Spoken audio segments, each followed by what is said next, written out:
novamente às nossas aulas online de energia da biomassa. Nos encontramos agora na aula 02, BEM 2019. Sou a professora Maria Cristiane.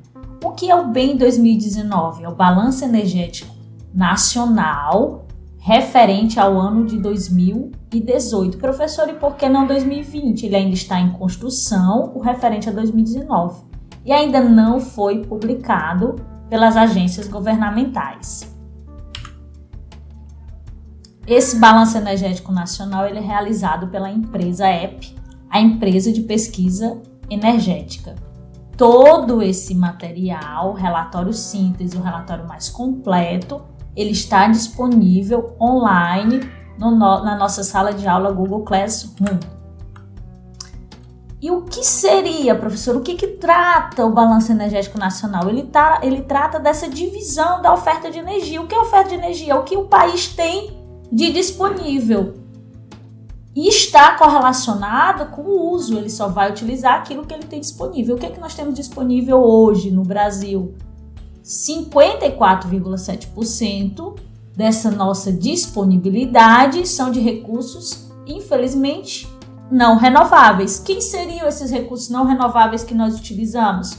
Petróleo e derivados, 34%, gás natural, carvão mineral, urânio e outras renováveis. Claro que urânio e outras renováveis já tem uma porcentagem muito menor em relação ao petróleo e derivados. E as nossas renováveis, o que torna o Brasil tão diferente? É um valor bem expressivo, 45,3% dessa nossa oferta referente a renováveis. Quem são as renováveis? Que é o nosso foco nessa disciplina. Principalmente a biomassa da cana-de-açúcar, 17,4%. E por que nós temos tanta biomassa de cana-de-açúcar disponível? Porque nós somos o maior produtor mundial de cana-de-açúcar. Seguido, nós temos hidráulica, 12,6%, lenha, carvão vegetal e outras renováveis. Como eu expliquei no slide anterior, o que torna o Brasil tão diferente? O que torna o Brasil diferente é essa oferta de renováveis. Comparem os nossos valores de oferta de renováveis com o mundo. Nós temos em torno de 46,3% em 2018 dessa oferta, enquanto o mundo ofereceu 13,7%. Esse é um grande diferencial brasileiro. E essas outras renováveis, professor, quem seriam? Eu dou destaque a duas. Ao biodiesel e a nossa energia eólica. O biodiesel ultrapassa um pouco essa nossa energia eólica. Ali um pouco tímido nós temos o nosso biogás e a nossa energia solar. Um pouco também de destaque aqui, como o consumo de biodiesel tem aumentado durante os anos. Vocês podem observar aqui o acompanhamento de 2006 até 2018. E por que isso aconteceu, professora? Principalmente pelas políticas nacionais de mistura de biodiesel ao diesel fóssil. Então, nós temos essa legislação que obriga essa mistura. Hoje ela está em 12%. Então, essas políticas públicas, elas vêm para que esse uso, essa oferta seja maior, esses incentivos. E quem usa energia no Brasil? Transportes, indústria, setor energético para produzir a própria energia, residências, serviços, agropecuária. Dou destaque aqui principalmente para o setor de transportes. No Brasil, nós sempre financiamos muito forte a questão rodoviária no Brasil. É um forte uso brasileiro de energia. Aqui um pouco também detalhado e destaque para o uso do bagaço da cana-de-açúcar no setor energético. E como essa divisão do uso tão importante de energia na indústria. Aqui nós damos destaque a 57% dessa matriz para a indústria de renováveis, destacando quem? Eletricidade, claro, para obtenção, a hidráulica, para obtenção de eletricidade, e o bagaço de cana-de-açúcar para também obtenção de energia. Nos transportes, a gente sabe que como o Brasil apostou nesse financiamento rodoviário, nós temos uma grande parte, não é aqui 43%, vinculada ao óleo diesel. Então, nós ainda temos uma participação de matriz renovável de 23%. Dando destaque, não é? Etanol teve esse aumento de 13,5% em relação ao bem em 2018.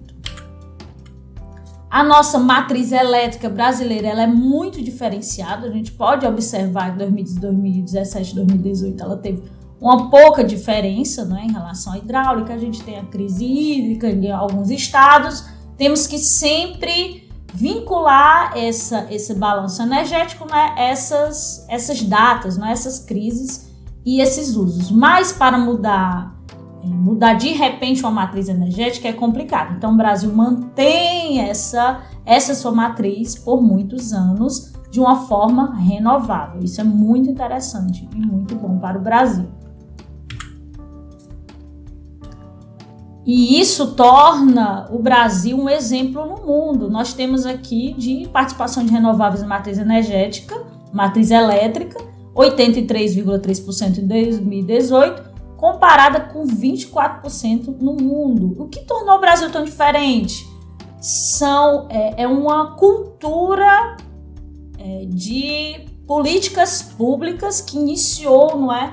Obrigou que toda uma cadeia produtiva fosse vinculada à produção de energia elétrica pelo método hidráulico, para grande produção de etanol, por cana-de-açúcar. Então isso data dos anos 70, produção do biodiesel.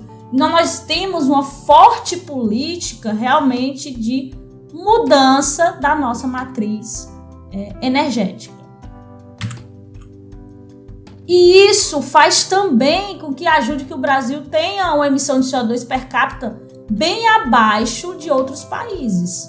Se a gente comparar com os Estados Unidos, China, claro, meus alunos, eu não posso fazer essa comparação tão bruta apenas com essa parte da nossa matriz. Aqui nós temos países muito mais industrializados do que o Brasil, mas esse nosso uso nessa nossa matriz energética tão diferenciada, claro que contribui muito para a nossa reduzida emissão de CO2.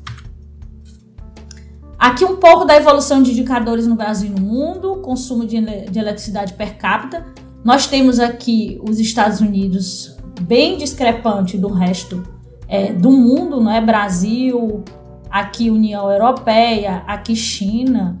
O Brasil poderia usar mais, aí também poderia mostrar que nós estamos investindo mais na industrialização, consumindo mais energia. Isso seria um outro indicador de mais crescimento econômico, mas de novo, não é só isso que entra nessa conta. Trago aqui também a crescente produção de etanol brasileiro. Aqui também é uma análise bem mais complexa. Você tem a produção do açúcar, que tem um mercado certo, você acaba concorrendo a esses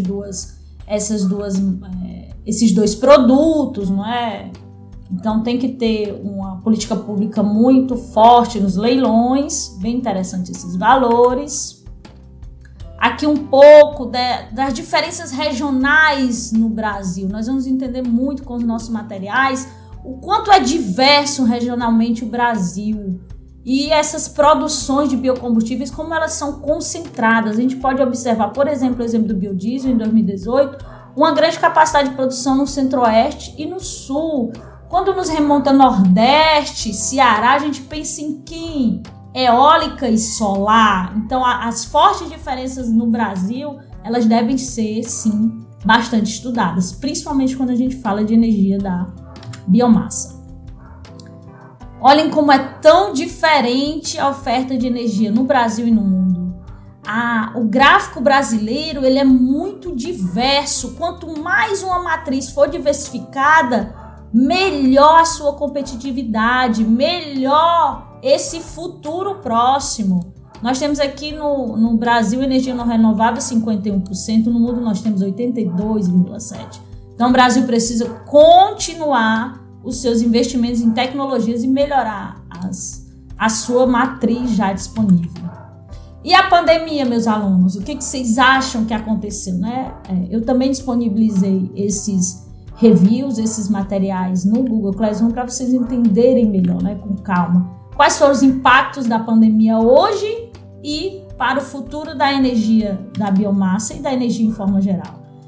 Infelizmente, o total de investimentos global em energia reduziu 20% nesse período, né, agora em 2020, segundo esses dados, né, desse nosso órgão internacional de energia, como vocês podem observar nos gráficos.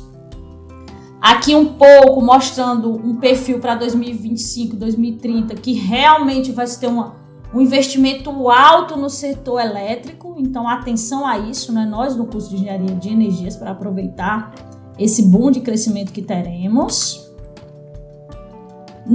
Na questão de biocombustíveis, biodiesel, etanol, nós tínhamos uma projeção boa para 2020, infelizmente essa projeção ela foi reduzida em 15% nessa produção devido à crise que nós estamos passando.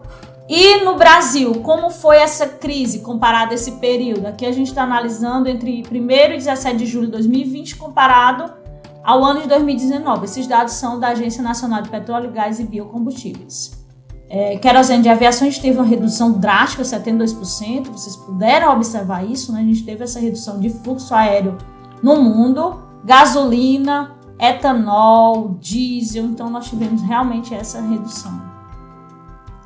E como lidar com esses efeitos do Covid, né, dessa crise no setor energético? Esse conjunto de informações que nós colocamos, ela mostra que a gente tem que continuar essa expansão, esse investimento, que temos grandes benefícios econômicos, sociais e ambientais que superam, né, largamente esses menores custos financeiros de curto prazo.